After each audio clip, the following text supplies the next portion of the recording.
With no further ado, I'd like to welcome Waren on stage. Thank you. Thanks, Nigel. Well, what a nice introduction. How are you all? Awake, alive, ready to go? Yeah. Excited? Yeah. Who thinks tax is the most exciting subject? Come on. Yeah, come on. Who's excited about tax? Okay, let me rephrase that. Who's excited about slashing their tax?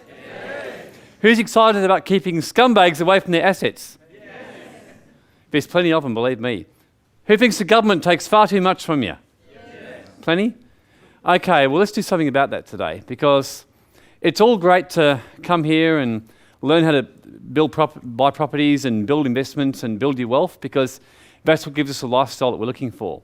But the fact is, in Australia, we have scumbags who want to take a darn good slice of your wealth. You've got the tax office, you've got the average person, as I'll show you shortly, pays something around about 69% in tax, if you account for all the taxes in their investments, income, everything else. Who's shocked by that? 69%. And you'll see some very frightening statistics about how many people are losing their assets today just simply by lawsuits. Many of you, you're about to find out, are really literally one day away from where you could lose all your wealth, just by simply the way you've been structured or by not being properly advised. So, without further ado, what we'll do is just get started and let's find out some good information here. So a bit more info about myself. Just some background, as Nigel said. Look, I know it sounds like I'm the ultimate nerd who had nothing better to do. And some of my staff think so, but nevertheless, look, I'm a study freak. I did this to get my knowledge, and look, end of the day, law, accounting, financial planning, knowing the law that we're dealing with, knowing the numbers to make the money and how to keep it, and basically how to invest it properly, pretty much the most important skills. 10 years experience with the ATO and 10 years in private practice. The ATO, that was an interesting time, I can tell you, learning the dark side. I actually worked as an auditor for about 6 months at one stage. Now, let's do a bit of a survey here. Who thinks I would have been a nice auditor? Who thinks I would have been a scumbag?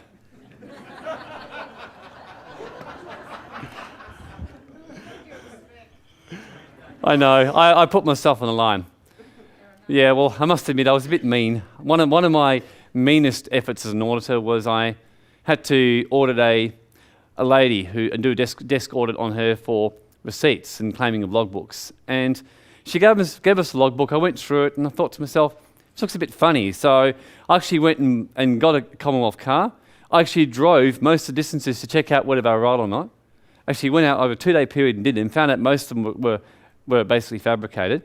And then I also thought, I reckon this logbook was all done at the same time. So what we did was we went to a forensic handwriting specialist. Totally serious. Put it through the specialist, discovered that the logbook had actually only been produced in early 1989. She's claiming it was 1987. So, of course, get her in for the interview, and I'm asking her, so you definitely did this logbook at this particular time? Absolutely. Are you sure? You're going to swear by that? Absolutely. Fantastic. Are you going to swear all the distances are correct? And then I produced the evidence, and she went white. So, who thinks now I'm a real scumbag? But I actually told it deliberately to give you some idea, and this was 20 years ago, of what can actually happen if you don't know what you're doing. And how easy you can be tripped up and just doing the things that we think that your friends tell you to do, but just like that you can be tripped up. So if you don't know your law and don't know how the system works, as you start to build your wealth, you're going to get stung. Seriously stung. And most people like myself and others have got our stories to tell you how we learnt the hard way of being stung. So today, as much as I can to teach you some lessons so you don't get stung, so you don't have to learn how we learn. Who would rather learn the hard way? Come on. Who'd like to learn the hard way? Who wants to go through it themselves? Thanks, Anthony. Who here would like to gain the benefit of some of my insights of what not to do? Okay, good. But who's going to listen to it? Put your hand up. Good, I'm glad. Okay. Been to seminars for a while. Look, one of the things I'm really big on, just like 21st century, is what we create, is basically what we think, our reality. So the law of attraction. So pretty much what we bring into our lives, whether it's finance, whether it's the right deals, is pretty much what we create in our own thinking. Who here believes that? Okay, very important in everything. Not just, I might add, in attracting wealth or attracting opportunities, but also in structuring and planning, very, very much part of how you think the reality you want to create. One of the things I've learned is by having a mindset that says there's always a way, many a time I've saved my clients and myself huge amounts of tax just by finding ways that nobody else could come up with. Just this morning I saw a client and they've seen, to try and get this right, it is 3 or 4 advisors over the last 2 years to sort out a very, very messy situation. And they'd pretty much concluded that there was no way they could get out of a massive amount of stamp duty and capital gains tax. And then we looked at it and said, well, all you have to do is do this, this and this. Why don't you try this? I said, oh. Immediately saved about close to $1 million of tax. Who would like to save $1 million of tax just by a quick idea? Pretty sexy? Okay, so why should you trust me? Well, because I'm a lawyer. I mean, come on, like a used car salesman, insurance salesman, I am trustworthy. No, seriously, we deal with law all the time. To give you some idea, 1 million pieces, I'll say it again, 1 million pages of new legislation gets passed every year. 1 million. Now put your hand up if you know every one of those pages. Who thinks that I do? I'd love to say what I do, but unfortunately I don't. But suffice to say, the importance of having an understanding of the law that we're dealing with is critical, because I have a theory that most of us, but pretty much all of us, have tripped up at some stage. It's a question of whether we've covered ourselves properly. Correct? So, really knowing it properly. To give you an idea, I've got out of parking fines, speeding fines, out of voting fines, avoided censuses, just simply because I've done a little bit of extra research, learnt the law, and found ways out of it. Haven't done a census since 1996. Who thinks that's great? I just could not be bothered filling up the form, so I just worked out a way out of it and did it.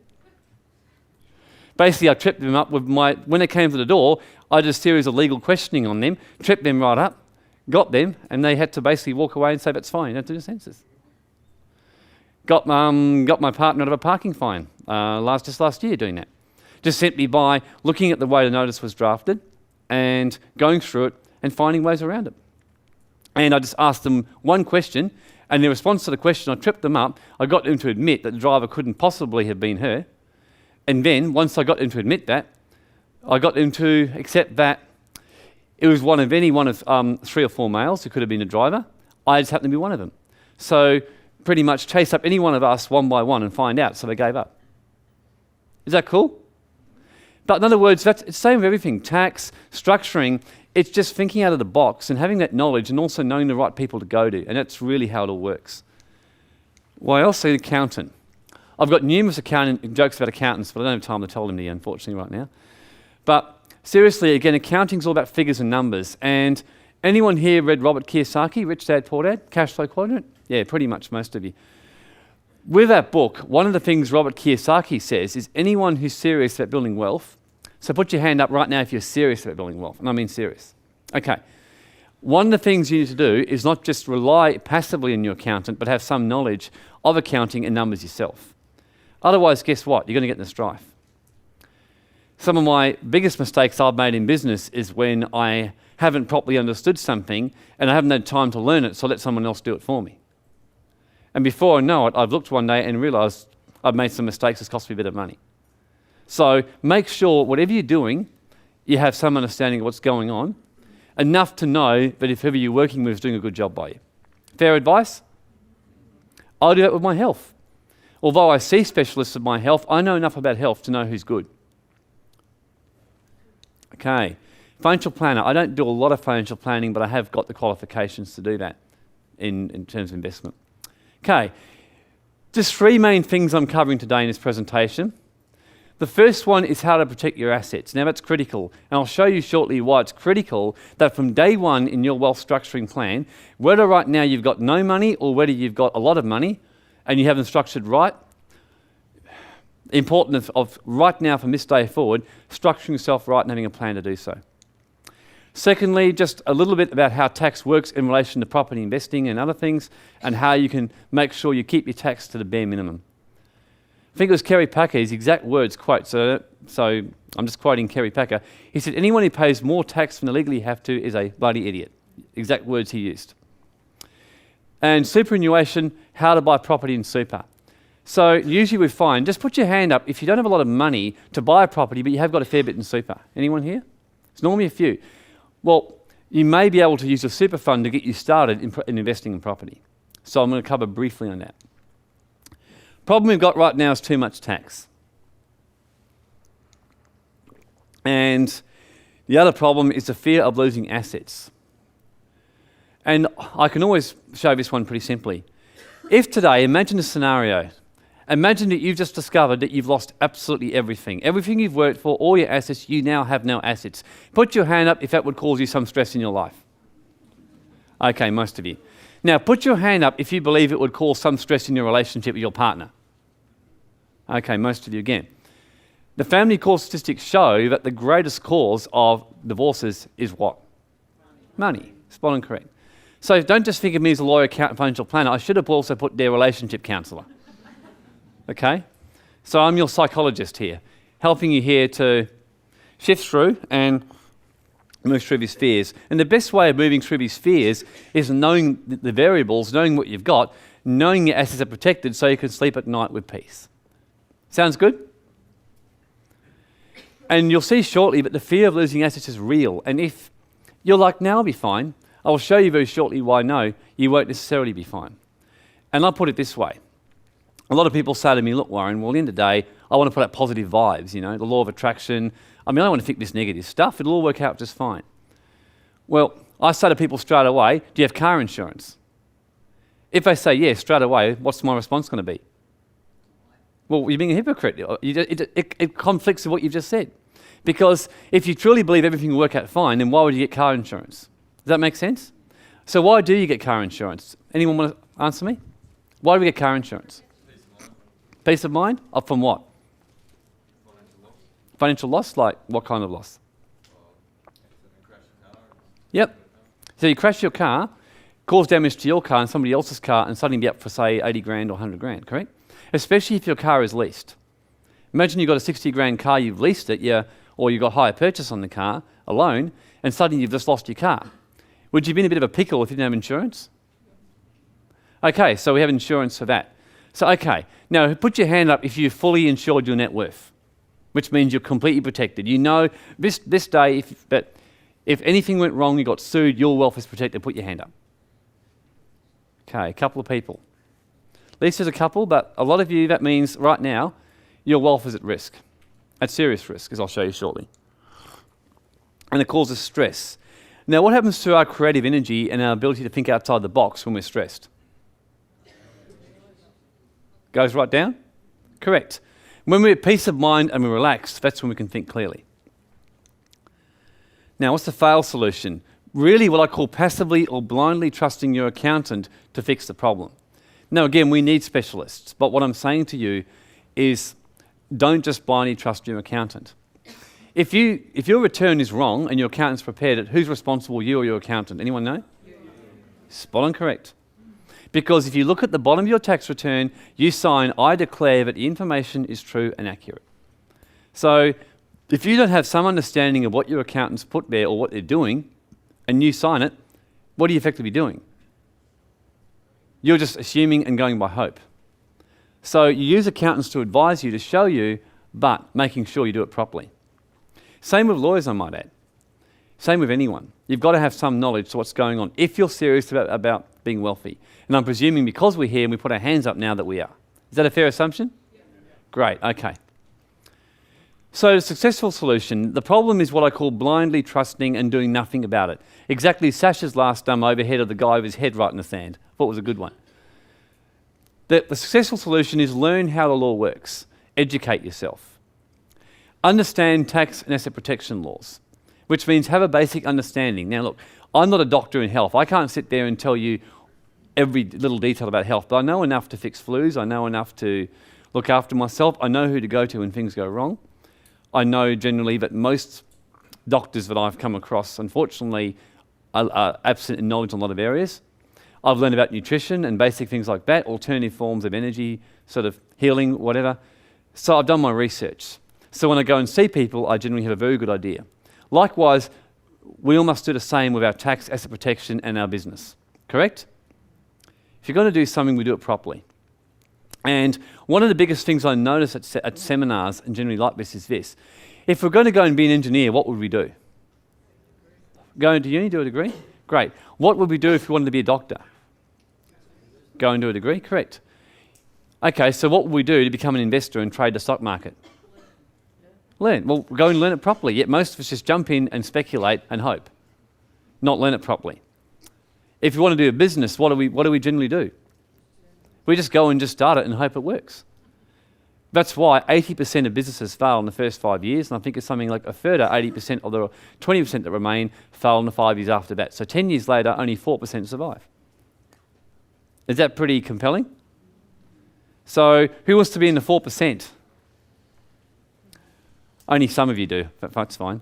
The ones who don't, just have a good sleep and enjoy. Okay, applying what you've learned. Critical. If we learn something today, what do we do with it? Do we A, go back and say, what a lovely man and what a great speaker? B, I'm going to go have a good nap. Or C, I'm going to go and take some serious action today. Which is the correct answer? C. Fantastic. And finally, deal with advisors that millionaires and people who are building wealth use. We got a lot of clients who come to us, and we deal with people all the time who come through these seminars, who have built wealth themselves. We actually have a very broad range of clients. And when I was asked recently, and I was writing down who's the kind of people who come through our business, it was quite interesting. Although I could generally say a certain type, we have such a broad range. We have people who have no money who come through but are serious, and people with a lot of money who are serious. And my approach is really, it doesn't come down to so much how much money you have, but it's how serious you are about doing something with what you've got today. I've met people who have got money, but who really refuse to understand the importance of this and keep themselves at risk. I've met people with little money who from day one are willing to do things properly. Okay. So now, first topic we're going to just go through is scumbag-proof asset protection. So this is like I'm going to spray a repellent on you to make you scumbag-proof. Okay, 4 good reasons to protect your assets. The first one is, according to statistics now, the average person in the East Coast is going to be sued around about 3 times in their lifetime. Now, who here is shocked by that? Pretty full on? Now, if you're going into business and building wealth, do you think you're going to be on the higher end of the median scale or the lower end? Higher? Is that fair? So pretty much the question is not if you'll be sued, it's going to be more likely when, as you build wealth. The moment you start to build wealth, you'll either get sued or get into situations where people are wanting to sue you. Now, what I'm wanting to do, actually today more, and what I'm teaching you, is this. This is like being sued, okay? This is when everything goes badly wrong. I want to basically set things in place so things get cut off right here, okay? So what we're doing is we want to stop the person before they sue you, because when they look at your situation, they realize there's no point. Because people suing you, what do they want? Money. So if there's lots of money here, what are we going to do? If there's no money, what are we going to do? Go away. In other words, the other guys have been teaching you how to be wealthy. I'm here to teach you to be broke. To be completely broke. Well, on paper anyway. So when someone looks at your assets, all they see is mountains of debt, or they see no assets, but it just so happens that some trusts and other companies, which have sort of you involved, but not really, happen to own the assets. And I see this happen. I mean, a guy who's involved in helping me with some stuff right now. About 2 years ago, we went through asset protection with him. Now, unfortunately, he didn't do everything I told him, but I pretty much got him into trust. He tried to cut costs and didn't do a corporate trustee because he said, no, I'm going to cut costs. Now, he got sued about a year ago by his business partner, went after him, and his house was owned in a family trust. Now, fortunately, because the house was in the family trust, the trustee in bankruptcy turned up to basically take the asset because they saw it in his name on the titles. What did he show them? His trust document. So straight away, what does that mean? Can't take it. Now, unfortunately for him, by not having corporate trustee, because it was in his name, the trustee in bankruptcy is trying to contest the trust. So that's why one of the things I'll show you shortly is about the importance of a corporate trustee. But in other words, by simply having the right structure in place, you can cut people off at the pass. And I've had clients who who've come to me to sue somebody. We've gone through an asset search at the register. I take one look at them and say, it's going to cost you 50 grand minimum just to get this going. This person has got no money. All their money is held in trust. You're not going to get through this. So what you're doing is you're creating hedges, is what you're doing. You're creating smoke screens, you're creating illusion, you're creating perceptions. So that's the main thing. So lawsuits are high. What we want to do is move you on the lower end of the scale. Does that make sense? Okay. New South Wales and Queensland. Queensland right now is number 5 in the world per capita for lawsuits. So you're basically living in a pretty full-on state here. So if you're in business, you're building serious wealth, there's a very reasonable chance you're either going to get sued or you're going to have people wanting to sue you. And how you are structured at that time will determine whether or not they initiate a lawsuit. If it's easy money, they will do so. Secondly, don't rely purely on insurance, because a common objection I get is this. They say, look, Warren, that's all fine, but look, I've got insurance, I'm a doctor, I've got PI insurance, I've got public liability insurance. Let me give you an example. This hotel here, the Ridges, let's just say that one of you's in this room, you're walking up the front, next minute you trip over a massive hole that's actually on the side, you go flying, have serious injuries that cause permanent damage, you're now suing Ridges for, say, I don't know, $6 million when you cover for everything. Now, Ridges straight away will go to claim under their public liability policy. Okay? Now, let's just say this has happened. Let's just say that the hole's been there for 3 months, and Ridges have been told 5 times by different people in the event, there's a hole in your carpet, you've got to fix it, it's dangerous. And they go, yeah, we'll get onto it, and they don't. The accident happens, and the insurer gets wind of the fact that this hole's been there for 3 months, does a bit of inquiries, and insurers have a very good way of finding things out, believe me, and they discover that there's been 5 warnings given to the hotel. The insurer is then going to bring out a legal argument of what's called criminal negligence, which doesn't mean they've committed a crime, but it means it's been grossly negligent, which is an exclusion in a policy and they won't have to pay out. So suddenly Ridges Hotel are going to be up for the $6 million. Another example, let's say a doctor who's a gynecologist who's got a professional indemnity policy. His policy covers him for a certain period of time. However, he finishes practice and retires, and then after he retires, gets sued 5 years later. Virtually all policies have got exclusions up to a certain period of time, number one. So he now may be out of time to claim on his policy. And gynecologists get sued many years later. But number two, there's a far bigger risk that happens with insurance that people don't realise. Generally, over time, what happens to damages awards? Do they go up or down? Up. So if you insured, say, 10 years ago for $1 million public liability, chances are, would it be enough now for an event that comes up from 10 years ago? No. So it's understanding that. The other one too is what's called your duty of disclosure. Now, let me ask you a question. Who here has disclosed every single speeding or other fine to their car insurer? Put your hand up. Oh. So you've all breached your duty of disclosure, have you? Okay, well then you're fine. Okay. So who here has fines and is willing to put their hand up and haven't disclosed it to the insurer? Hasn't disclosed it to the insurer. There'd be lots of hands going up, but suffice to say, I would venture to say quite accurately about 50 to 70% or maybe more have breached your duty of disclosure. Now, under the insurance contracts law, straight away, the insurer can either not pay you out or they can basically, depending on the extent of the loss, they can at least reduce the amount of your claim. Who's shocked by that? Okay? Now, unfortunately, insurance is full of mines and traps. Another question to understand exactly what I'm saying here. Are insurers a charity welfare producing body or profit-making business? Well, it's profit-making, but the fact is many of us have a mindset that the insurer is a welfare body. They're just going to pay us out. So if the insurer, do they have claims budgets? Do they? Yeah. Oh, yes, they do. My partner worked for one for 4 years. They have claims budget, and if it hits May and their claims budget's been hit, they're telling everyone, you've got to do whatever it takes to stop paying out claims because they're going to make a loss. So in other words, find a way or a loophole to get out of this claim. So you got that straight away. You've also got what's called hidden excesses if certain things happen. There's all kinds of traps. So yes, have your insurance, but understand you want a second tier of protection. It's a bit like IT. Anyone here's an IT consultant? Yeah, one person. Yeah, so IT generally, if all you did was just have a basic firewall, would that be enough? No, it's not enough.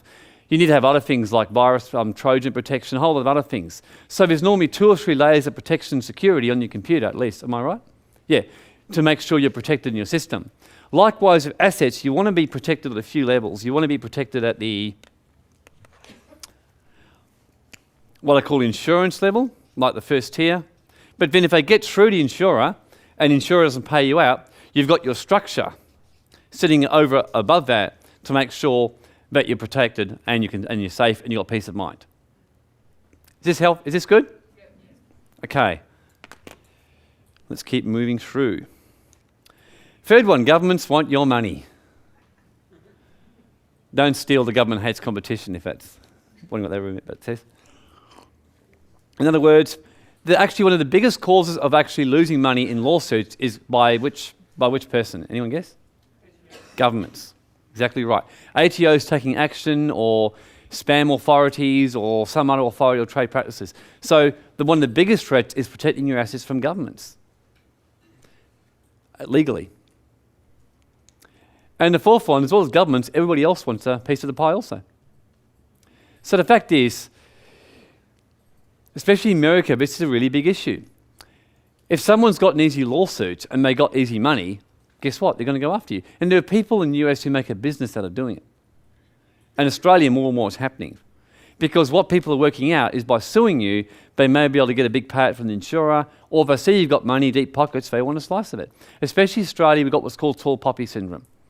So it's understanding that right now, if you're not protected, you could go home tonight, Monday morning you could find, or Monday afternoon you could find a letter in your mailbox that has issued a notice of a writ or lawsuit, and just like that, you've got a problem on your hand. And one of the other things a lot of people do not realise is employees can be sued at common law. So for example, let's just say that you're a contractor and you're dealing and you do some work on a site, you do defective work and someone gets injured by a member of the public or someone else, they can sue the company, but they may also be able to sue you. And certainly, let's just say you're a professional expert like a lawyer, accountant,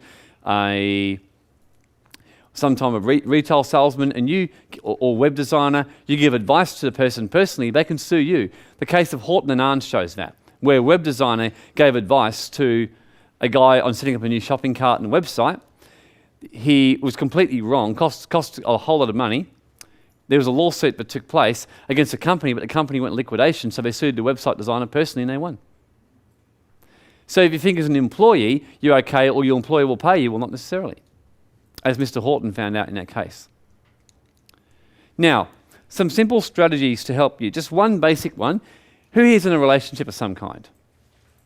Okay, this works if you're in a relationship and if one of you is the main income earner or going to do all the driving and investing, and one of you is not, whether that's whoever that is in a relationship, okay?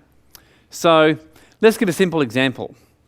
Let's say you've got, we'll use Dick and Dora. Okay? Now, Dick and Dora, let's say, look, we're going to be a bit stereotype here, but we'll make it easy. Dick basically earns income from, let's say, a doctor, okay? Let's say he also invests, and he's the guy who's doing all the investing in business and everything else. Dora looks after their 7 kids at home. Yeah, he's busy.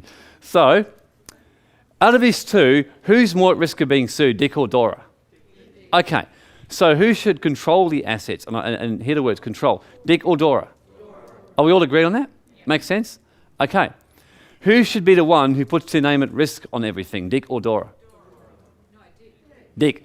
Correct. We don't want Dora, because if Dora controls the assets and then she's at risk of being sued, what's going to happen if they get sued? It's gone. So, who's going to be director of any companies that they've got? Dick or Dora? Dick? Correct. Because a director is the one who can be liable in a company. A shareholder basically is not liable as a usual rule, okay? So if a company goes kaput, the director is the one who's responsible and can get into trouble. Shareholder? No. So who should basically be the director, Dick or Dora? Correct. Who should now be the shareholder of the company? Dora, or trust that Dora controls. Does that make sense? Simple? It's literally as simple as it gets. Now, if you've got a trust, okay, Now, I'm not going to go too much into the trust because it's otherwise taking you through law school, but I'm going to show you very simply how a trust works, really simply. Firstly, a trust can be as simple as I give you this pen and say, can you give this to my friend tomorrow? That's a trust. You're holding the pen. Well, let's say I'm holding this pen right now because Nigel's given me this pen to give to, what's your name in the front row? Ken? Great, giving it to Ken. He says, can you give this to Ken after the seminar? Now I'm holding the pen, and I'm actually, to all eyes here, I'm owning this pen now, or I'm in possession of this pen, but who really is the one who's entitled to get this pen? Ken. So if someone comes to me to sue me, what are we going to say? And they see the pen, they want the pen, what am I going to say? Well, it's not mine. But if I go to Ken, what's Ken going to say? Well, I don't have it. Let's make it more confusing for somebody trying to sue. Nigel's given me this pen, and he says, you can give it to anyone in this room at the end of the seminar, whoever you choose to. At your discretion, Warren. I go, cool. Someone's suing me right now. What am I going to say with the pen? Well, it's not mine. And they say, who's it belong to? What am I going to say? Well, I don't know. And what are we going to say when we go to all of you? What are you going to say? Well, we don't know either because we don't know what he's going to do with his pen. Before we know he could smoke it, he could give it to any one of us. I mean, smoking it would be a bit difficult, but nevertheless, there's many things I can do with this pen. I've just... You're bad. This is not good. Clean, wholesome guys like me, it distresses me. I've just taught you what a discretionary trust is. You're now all as good as any accountant. Give yourself a hand. That is as simple as it works, okay? So having one of those is very, very powerful. Not just that, imagine also that same trust, but imagine this pen can earn massive amounts of income. It's a really valuable pen that can be leased out and everything else. In the trust agreement, which I've got this, I can give the income to whoever I want to among all of you. Do you think some really serious tax saving could happen? Yeah. Basically working out who's got the lowest marginal tax rates and working it around? Do you think so? Yeah. Okay. Are you getting some insight now into how wealthy people think to keep their tax down? Anyone starting to have the light switch on here and get a bit excited? Now who thinks tax is sexy? Come on, all your hands should be up now. Okay. Nice and easy. And the strategy, look, if you're single and you say, well, Warren, it's all great, but I don't have a partner, or look, both of us are at risk because we're both in business, well, you just use structures. And I mean, let's just keep it really simple. Think of a trust as a person like you and I, okay? That's the easiest way to think of what I'm about to show you. So we've got Ken here. What's your name? Dave. How you going, Dave? And what's your name? Sam. Can you all stand up, please? Sam, Ken, and Dave. Okay. Now, if Sam gets sued, is Ken and Dave at risk as a rule? No? Ken, if you get sued, is Sam and Dave at risk? No. Dave, if you get sued, is Ken and Sam at risk? Why not? Not related. Unless there's some agreement between them. Okay. Give these guys a hand. Thank you. Okay. Now let's just do the same with our asset protection. Okay? So, you're running a business. Put it in a company. Trust, whatever. It doesn't matter. Just for the moment. You're about to buy some investment properties or commercial properties or whatever you're going to buy. Which structure should we buy it here or in our own name? Trick question, I got you all. Should be in a separate one. Why? Well, that's right, because what happens if somebody sues you over here and your properties are all sitting in here? Mm-hmm. And this is unfortunately what many people do because the accountant just sets them up with a trust and says, just plonk it all in the family trust. Now, you're about to do some share trading and investing and build up a whole lot. Which of those should go in? Now you're getting it. Neither. Why? Same reason. Because can you be sued on investment property as a landlord? Yeah. You most certainly can. So, shares, investment. Come on. Now you're starting to get turned on here. Yeah. Can you see? Because you're actually separating your risk at all levels. This is what the wealthy do. And there's all kinds of things you can add on to this kind of structure. One of the problems, for example, is getting money out of companies with what's called a loan taxes they've got. But once you get bigger, and very few lawyers know this trick, for example, you can set a bank or group bank within your finance, which can avoid that as well. So you see, the more bigger you grow, the more you can add different layers of different structuring to basically make sure that the taxman gets what he's legally entitled to, but no more.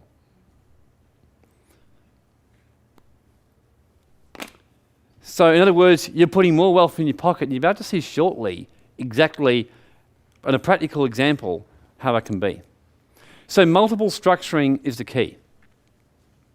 Okay, now we're going to look at a tax minimisation and just go through that. I've done a lot of foundational work here, so the rest of it's just going to flow through now and just cover points. The main thing that's really important in the time I've got for you today, but I want you to understand, is what I call the foundational mechanics of what's happening here.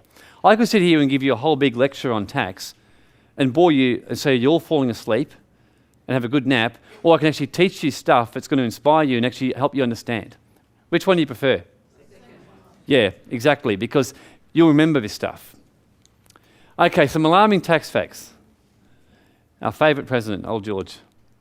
I mentioned about the fact that according to Ray Regan of the National Taxpayers Association, the average person pays 69% tax. If you think, how can that be? Okay, what taxes have we got in Australia? GST, which we all love. What else? Income tax. What else? Stamp duty, which we all love.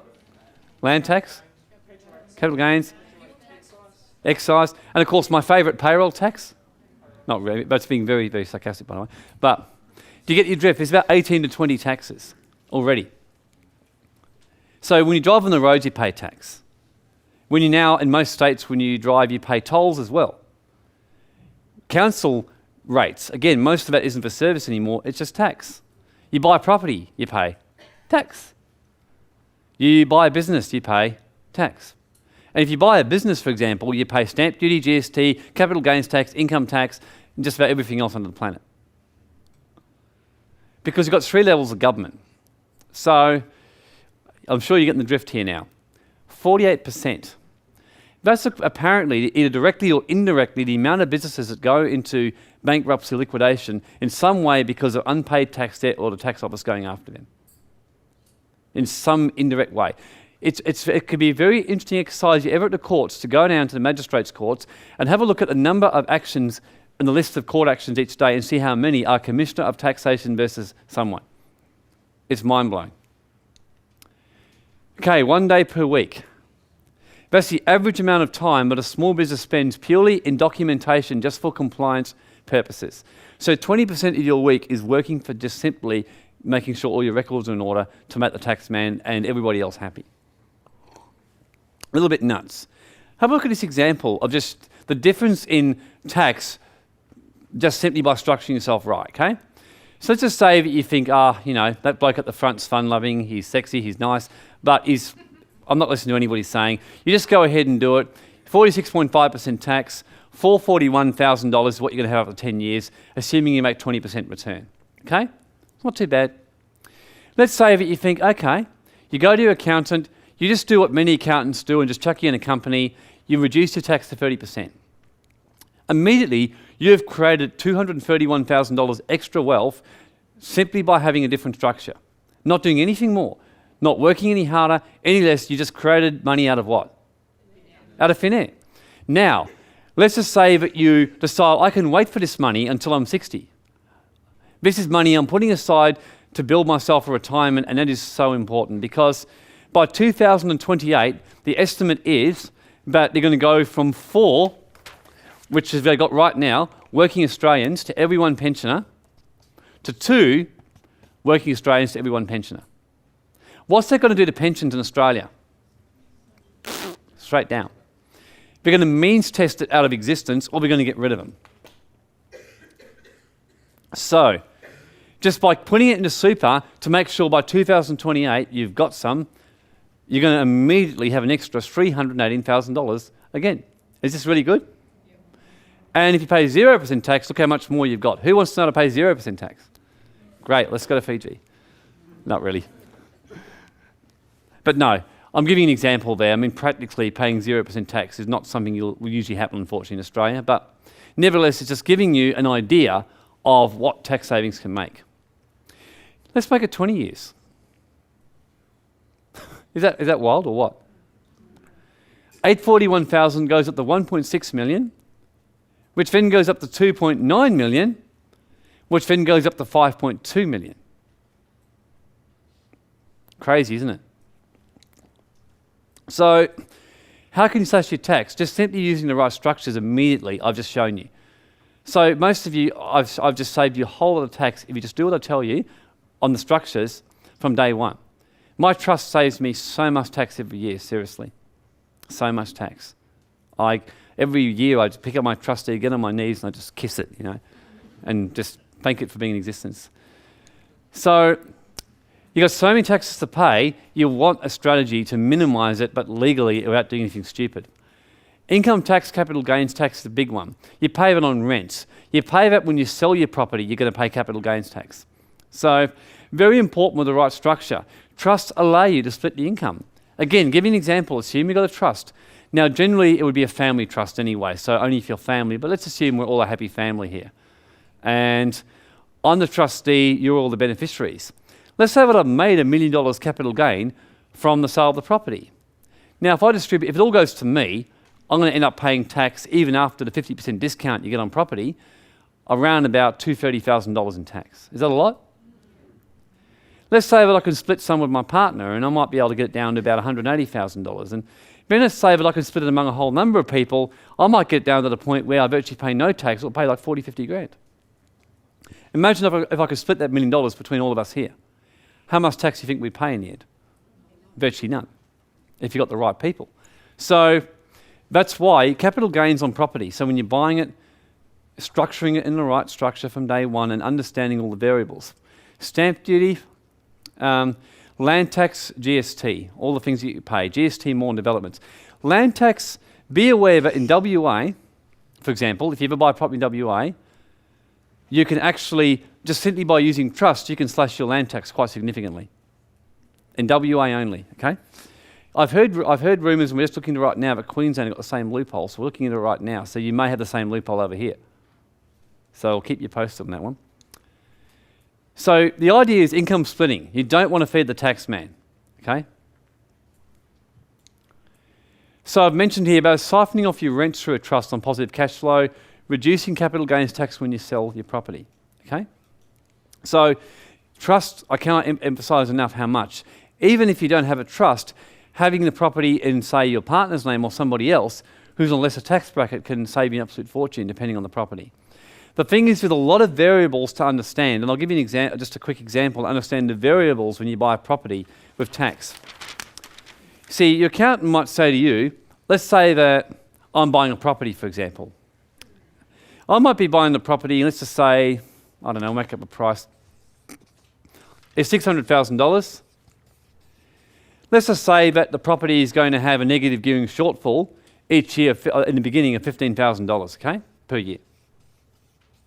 So the accountant's sitting with me and goes, well, Warren, look, obviously what you've got to do is you want to claim the tax deductions, just buy it all in your own name. Is that what the accountant would probably tell you? Yep. That's pretty cool. I go, yeah, it's cool. I don't know any better, so I'll just buy it in my own name. Okay, now what impact is that going to have? Well, firstly, I'm going to get the negative gearing. Let's say my income's massive. Let's just say my income's like $200,000 a year. That straight away mean, or even 150 or 120 or 100, whatever. I'm going to basically get that off my tax and probably then get a tax rebate effectively of 40 to 45% of that. So six and 7 grand. Okay? Problem is, let's just say that 4 years go by and the property market's just on another jump. The property's now worth $800,000. So I sell the property and give or take after expenses, let's just say I make, I don't know, $150,000 profit on the property after expenses. Now, it's all in my name. I'm on a high tax rate. How much tax am I going to pay on that? A lot is a short answer. So around about $35,000 I'll pay in capital gains tax straight away. So let's just say that I know this, and I show this to my accountant, and my accountant goes, oh, yikes. Okay. So he says, well, just buy it in your wife's name. She's not working at the moment. Great. I said, okay, it's cool. So I'll buy it in my wife's name. So now I've solved the capital gains tax problem if she sells the property. What's the problem I've got now? If I buy it in my wife's name. So it's asset protected to a slightly better degree, number one, because I'm the one at risk, plus capital gains tax. But what's just happened to my negative gearing deductions? They're gone. Because my wife's got no income, what's she going to do with them? Just keep building up losses each year. So that's not too good either. So there's various strategies that accountants have been using over the last few years to do this, and unfortunately the ATO have pretty much been attacking every one of them because they don't like the fact. But one of the ways that we've done it in the past is you buy the property in a trust. If you buy your properties in a trust, the benefit of the properties in a trust is you get asset protection, you can split the capital gain upon death. So the beautiful thing of a trust is this. Let's just say that right now I'm the big income earner and my wife's not earning anything, okay? Let's just say though a year goes by and I'm just burnt out, I'm exhausted, I really need time out. So I stop what I'm doing, I shave my head, put on an orange robe, put makeup on and go to Tibet and become a spiritual monk for a year, okay? So my income has just gone right down. My wife, on the other hand, starts a new business venture online, doing some other stuff, and immediately jumps her income up to $150,000. What's now the problem straight away? That's right. So trusts allow it to change. So at that point in time, it would be better for me to get a capital gain, not my wife, because now I'm not earning any income. Are you all following what I'm saying here? Okay. So the weakness of a trust, however, is that as a general rule, again, remember the concept I was telling you that we're all separate people, the trusts are separate. Because let's say the property's in the trust and I've, say, paying the loan, the problem is who actually owns the property and is responsible for the expenses? The trust. So who's the one who should be claiming negative gearing? The trust. However, if the trust is only got property in it, negatively geared, what's going to happen to negative gearing losses? They'll just keep carrying forward every year. Now, the way we've used in the past is a loan agreement back from Matt, which we actually, by the way, have got legal advice on, looked ourselves and it works. Now, the ATO right now are giving us a bit of a hard time over it and objecting it. So, although we still completely believe it works, at the moment I'm saying it's a strategy, but be aware that the ATO pretty much any kind of strategy are being a bit funny about. However, this is why I say to you, are you serious about building wealth? Because the moment you're serious, the game plan changes, and I'll show you why. Let's say that you also are running a business or you're share investing. So you're not just basically earning your money from a job, you're earning your income from business, from investments, from that kind of stuff, okay? Now, let's just say you're doing it through a trust. However, whether share trading or you're running some kind of product sale business, whatever, let's just say that you make $100,000 in profit in that trust, okay? You then have your property trust over here, you own 2 properties in it, it's made a $30,000 negative gearing loss. Provided your trust deeds are properly set up, you can do what's called an election between the trusts, but you can distribute 30 grand over there and move that profit down to 70 grand and only pay tax on that. Is that cool? So, really important. Just to give you an example practically, I'm sort of jumping ahead of the slides a bit, but I'm just going to do it now we're flowing in this. Let's just use another example here on showing you how really, really potent a trust can be. Let's say that you've got Donald and Daisy, okay? And they've got their 4 children, Huey, Dewey, Louie, and Spewy, okay? Now, we've got the four children. Let's just say that Huey is over 18, he's 21, Dewey's 16, Louie's 12, Spewy is 9. Now let's just say that Donald is, let's make him an income. Donald earns his income from being a surgeon and he earns $200,000 a year. A assistant surgeon, works part-time. And let's say that Daisy on her hand is busy basically making sure the household keeps working and she gets some income, but not much. Let's just say she makes only $10,000, just take a little bit of side income. Now let's just say that Huey, who's 21, has a small income himself, he's working, let's say 30 grand, and the other 3 basically are all at home studying, okay? Now, let's just say that, let's look at a couple of variables here. Firstly, let's assume that Donald basically decides to start doing some property investing, okay? So he wants to buy a property. Let's use the $600,000 property. And let's just say that let's just say that Donald also decides that he wants to do some share trading or share investing, or George Focus will be talking shortly on ShareLord, which is a really, really cool strategy. Let's say he decides to do something like ShareLord. So he's going to earn income from trading and doing basically what's called share renting. So let's just say that from share renting, Donald we'll make up a figure, $60,000.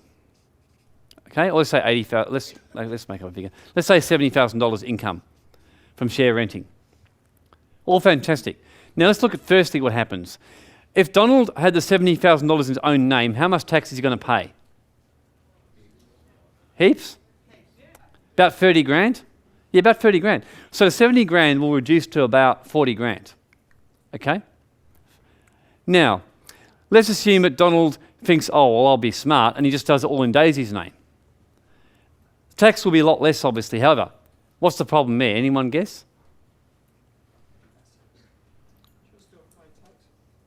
She'll pay some tax, yeah, but obviously a lot less. But anyone guess what the problems are?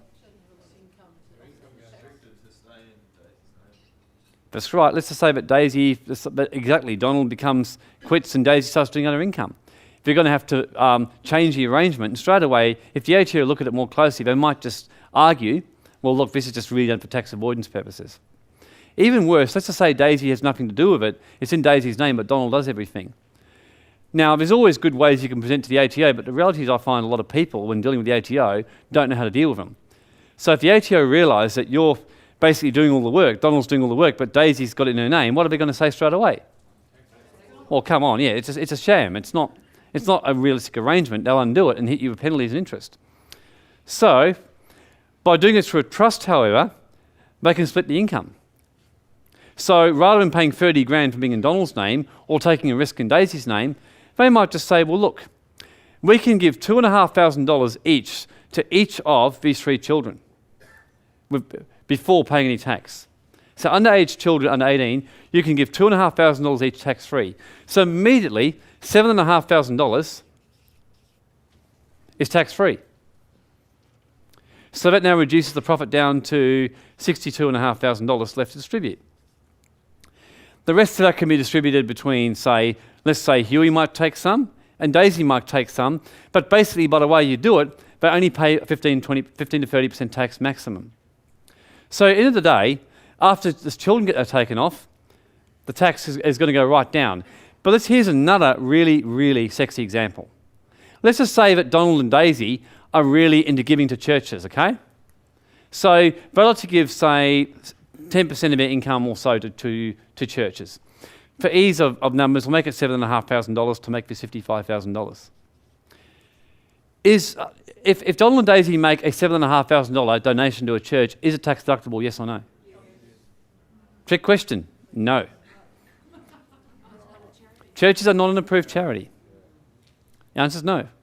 If they give it to the Save the Whales Foundation, is it going to be deductible? Generally no.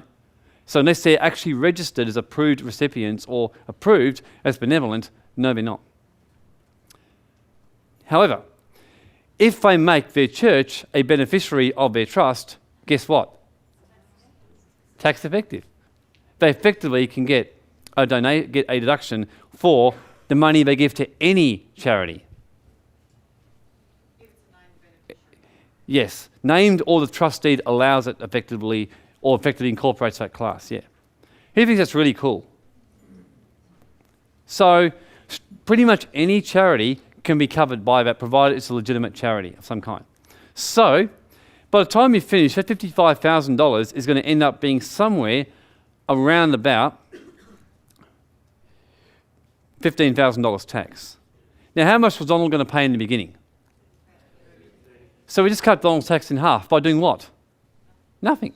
Just simply a little bit of using our trust properly. Who's learned something really cool through that process? And let's say Donald buys the property in another trust, sells the property and makes the profit. What will he do? Same deal. Distribute the profit between the most appropriate tax-effective people. Okay, everyone basically caught the gist of that, how it works. Okay, continue on. Can you ask a question? Yes, ask a question while we're waiting for this to come up. If both parties were earning big money on big lobbies, If both parties are earning, very good question, if both parties are earning big money, and there's no children, for example, well, that situation you have to use a corporate beneficiary. So anything over $80,000 each, you generally will put the money into a company which pays 30% tax. It's called a bucket company. And you've got to structure that very carefully to avoid what's called loan tax penalties, but effectively, you put it there and you can keep tax at 30%. Now, the example I gave you before, where I showed about the difference between 46.5% and 30%, what's the difference in your long-term wealth? For example, on $100,000 over 10 years and 20% average return, it worked out $441,000, jumped up to $682,000. So, short answer is very good question. You can use what's called corporate beneficiaries, and the fact is you've still got charities, for example, Ken, where you got where let's say you're giving 10% to charity. And generally, in my experience, when people start to build wealth, you start to get a bit of a humanitarian or some bigger focus beyond yourself. It's inevitable. So you want to be structured from day one to do that. Remember something, it's much more costly to restructure things later on. Right now, this client we saw this morning that we're doing some restructuring for, to give you an example, I mean, it's going to cost them between 50 and 100 grand to restructure. That's not including the tax. Okay? Now, admittedly, they've got pretty complex affairs, but nevertheless, the earlier you get things right, the lower the cost. The earlier you get things right.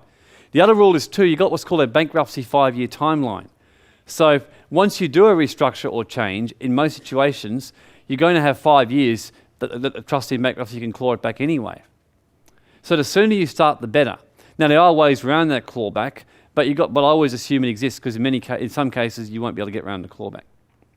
So there's various things you can do. For example, just on asset protection, let's say you say, well, look, Warren, it's great, but I've got like 3 properties in my own name right now, and it's completely. I mean, I'm in business. I've got the wrong structure. What am I going to do? Well, let's just say, for example, that you've got a business. You've got 3 properties in your own name, sitting ducks. You've come to Property Direct. You're excited. You're about to buy another property. Okay, so let's say you buy that property in a trust. Just so happens that you borrow the money, by the way you structure the loans, mainly with security over these properties. So suddenly, properties that are worth, say, $2 million between them, but had, let's say, only $400,000 in debt, suddenly you got a property over here for, say, $700,000, and you got $1.1 million of debt over here. Now, suddenly, is that a little bit less attractive to sue for? Let's just say that somehow, over here, through being clever, through a finance trust, you create an extra $500,000 of debt over those properties. You've now got $2 million properties with $1.6 million in debt. How attractive is that now to sue? Well, it's not, because in a fire sale from a liquidator or anybody else suing you, are we going to get $2 million for those properties, or are we going to get less? We're going to get at least 20% less, maybe 30% less. So you've pretty much protected the asset anyway.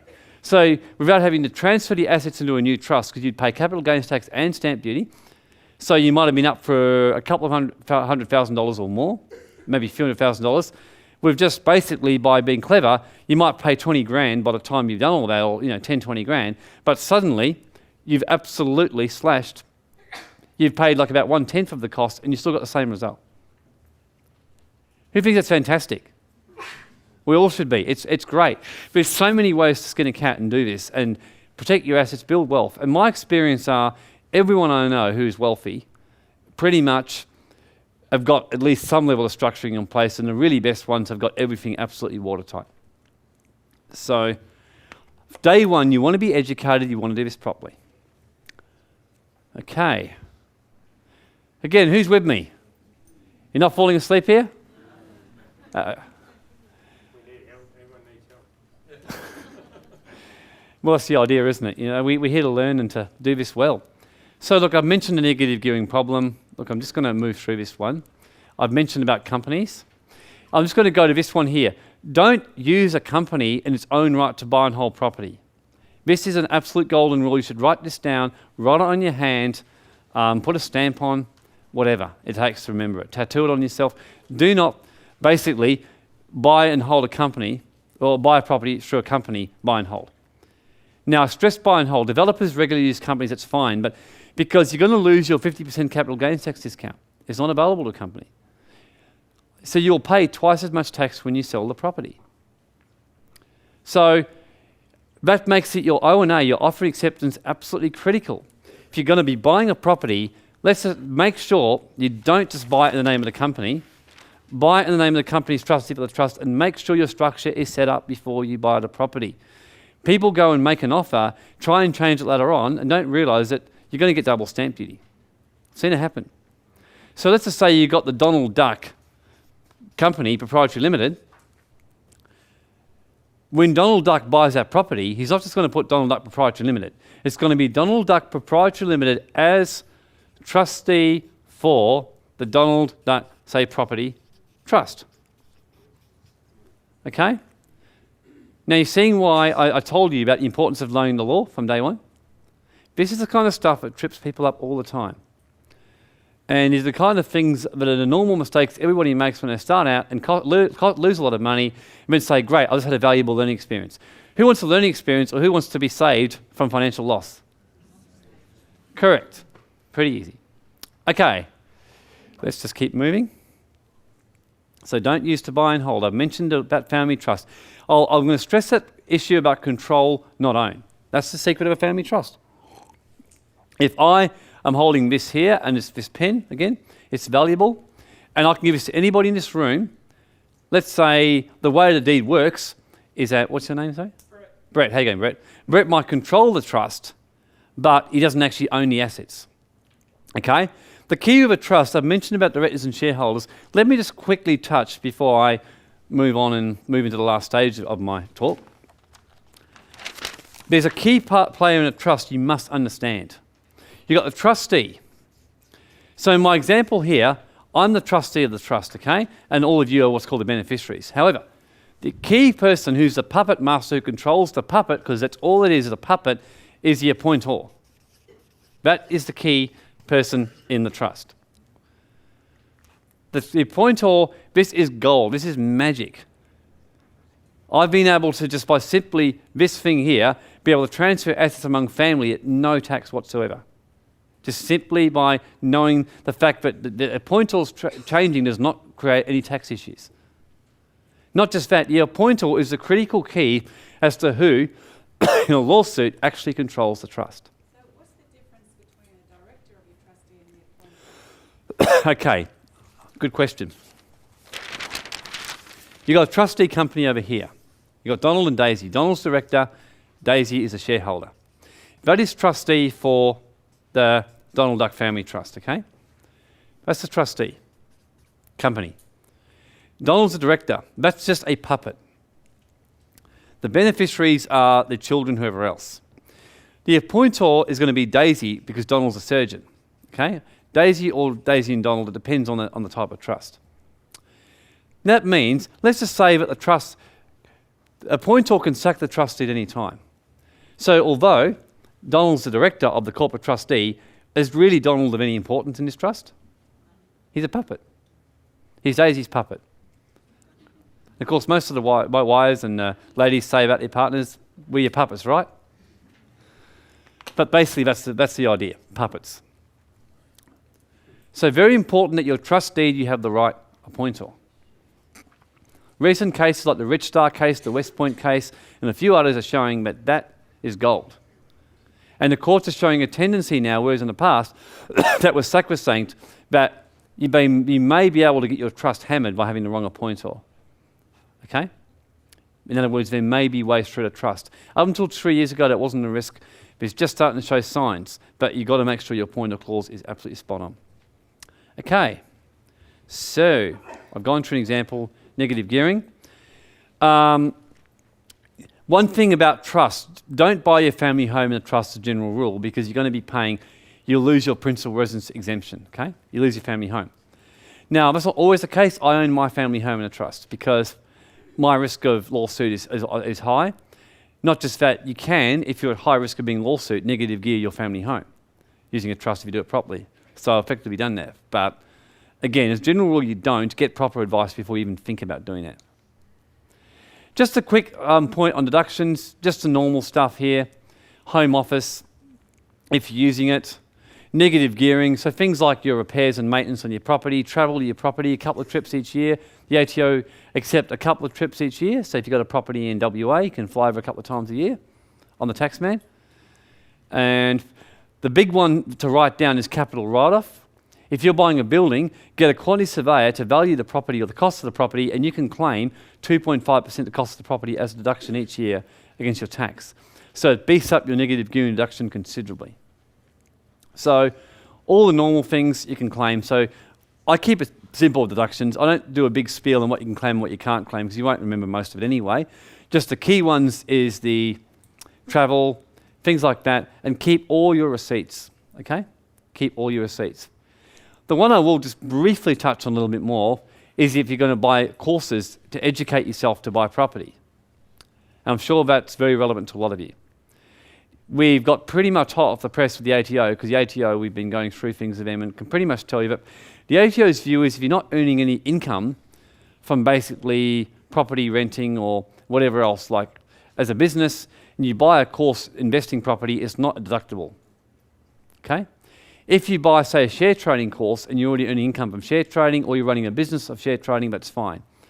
So the key point in time is at what point are the ATO considering that you're carrying on a business? Okay? So the point of business, once you go beyond that point, your claims on buying courses are deductible. Before that, they're not deductible. Okay?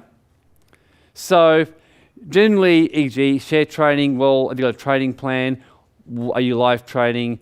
Are you serious about it? What are you doing? So you've got to look at things like that.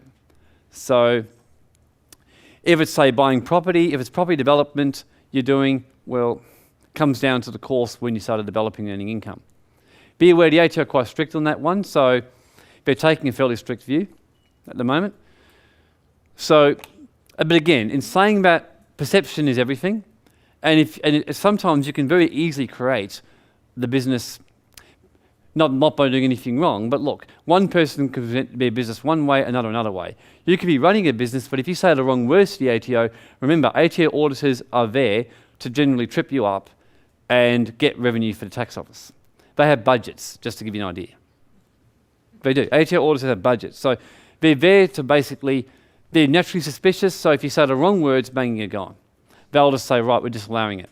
So if you're saying the right words and it matches up with what's legitimate, you'll be able to claim it. So again, the importance of the right advice and the right planning. Just one thing I'll touch on briefly. If you're going to be building wealth and building assets and building property, it's critical that if you've got kids, you have a bloodline will. I'll just keep this one very simple. Let's say you've got Donald and Daisy and you've got the 3 children. Huey is going through a messy divorce right now or messy relationship breakup. Donald and Daisy die. Do you think Donald and Daisy want some of their wealth to end up in the hand of Huey's wife or girlfriend or mistress or whatever? Because the mistress laws now mean mistress have also may have some entitlement to a claim. So let's say Huey's just having a casual mistress relationship with some lady. It ends up being really messy. Guess what? He gets some money from Donald and Daisy. Guess what the family court's going to do? They're going to say under Section 79, it's assets of the marriage. Some of this is going to go to Huey's partner. Which parent here would be horrified if that happened, especially if they've been cheating on them? Most of you? Yeah, pretty much. The good news is it's easy to avoid by a properly structured will. Now, sadly, most 95% or even maybe 98% of wills are not one of these. They're just 3 or 4 page things that a lawyer just quickly drafts up that you buy from a newsagent. So speak to us about that if you've got kids and you've got some assets and you want to make sure that no scumbag partner or whatever else is going to walk off some of their assets. Not just that, moving assets among family members can cause a massive capital gains tax problem after death. People aren't unaware of this. Again, a properly structured bloodline will can avoid all that quite simply. let's just quickly touch on, before we close, superannuation. I'm not going to spend too much time on this. All I want to mention here is that if you've got a reasonable amount of super, and generally I'll say at least $100,000, preferably $200,000 in your super, you may want to consider or look at setting up a self-managed fund, not just for investing in what George is about to say shortly with Sharelord, or in buying or investing in shares of your choice, but in buying property. Because you can buy property through super, and since 2007, you can now borrow to buy a property in a super fund.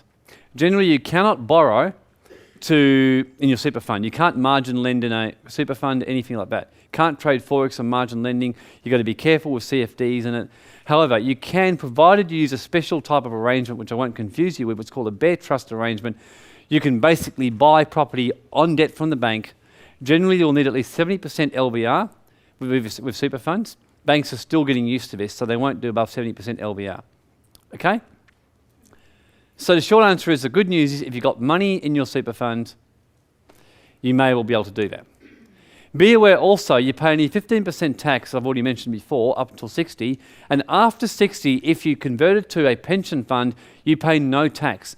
Now, just to let that sink in, if you've, say, bought your business premises or bought property in there, and let's say the property's gone up from $400,000 to $1 million, you then sell the property after retirement, how much tax are you going to pay?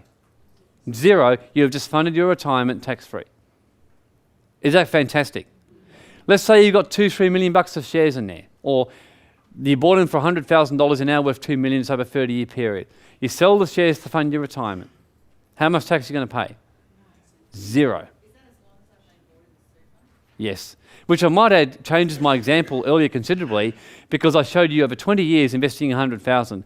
Let's say you left $100,000 and you generated 20% per annum in your super fund over 20 years. In my early example, that means that it would be $5.2 million by the time of retirement by selling it after 60, compared to only getting about $800,000 if you did it before. Is that amazing? So really, really important, this. Buying property, trading markets. Okay. So what we're going to do now is just quickly wind up and say, okay, this is all very, very fantastic, but what are we going to do from here? Who's asking that question? Okay, there's just various things. I mean, really, when we're starting out in anything, what do we really want? We want a system, don't we? We want some kind of process that's going to engineer and help us to get through this. So I'll show you the options that you've got here today, okay? You need to see the accountants that millionaires deal with, okay? Now, that was me before my plastic surgery a couple of years ago. I wish. So, we do have a free consultation property review service available, and just be aware that it's a qualified one, because we do get a lot of leads coming, or a lot of work coming through, and we want to make sure we can really help you. Part of this service, the aim of it is to really help you, sit down with you, see if we can give you value to help you move forward. So it's you coming into us or speaking to us on the phone saying, look, Warren, look, whoever I'm speaking to, this is my situation, here it is. What I need to know is what can I do to make sure I structure myself right, I'm building my wealth properly, I'm not paying a ridiculous amount of tax, and my assets remain safe. So who here's got the fact finder ready for Property Direct? They're going to be giving one out, which you'll fill out with all your details. And when you do that, you'll have options to tick off about your accounting consultations and whether you want the asset protection. So just tick that very methodically, and then we get that, and one of our team can do that. Now, be aware that you will pay, we do go through them to see if you qualify, because we have certain income and asset sort of qualifications, or generally what we call just making sure it's something that can really value or benefit you right now at this time. There's no point you having a free consult with our company if we can't help you at all and then miss out later on. Agreed? You're better off to have it when you can really get maximum value for yourself to help you in your affairs. But if you're really serious and say, look, I still want to do one more and we don't qualify, then we just charge a basic fee, okay? We also, so look, you get the forms out for that one, you go through asset protection, whatever you need to speak to us about. We do have a Property Direct premium package. That's just for what I call people who are quite serious, you want to do it properly, and you want to sit down with me personally and go through it with me, okay? So this is really like, I've got a bit of assets, or I'm quite serious, I really want to make sure I structure myself, I absolutely eradicate my tax maximum possible. I fix my structuring up. From day one, I pay minimal amount of tax. I buy my properties right. I understand everything I'm doing, so I'm serious. So this package is only if you're like super serious about doing it, because it's fairly involved. I'll go right through you in detail on a number of aspects. I go right through your tax, your asset protection, your super, your estate planning, and really go about and give you some personal care to do this, okay? Now, what's involved is 2 hours personally with me. It's limited because, truthfully, as I said, over a certain number, it just generally on the time, I don't take any more. So it really depends on, generally about 5 is my limit, which I take. Now, I just go through everything and you'll walk away with a very clear plan to know what to do next, okay? So I'll be able to look at it and show you what to do. Very simply, this is what you're getting, and what those prices are is what you would pay. If you wanted a basic superannuation review from one of our guys, we generally charge around $550. To go through and do a will consult for an hour, we charge $550, okay? To go through that, generally a bit over an hour.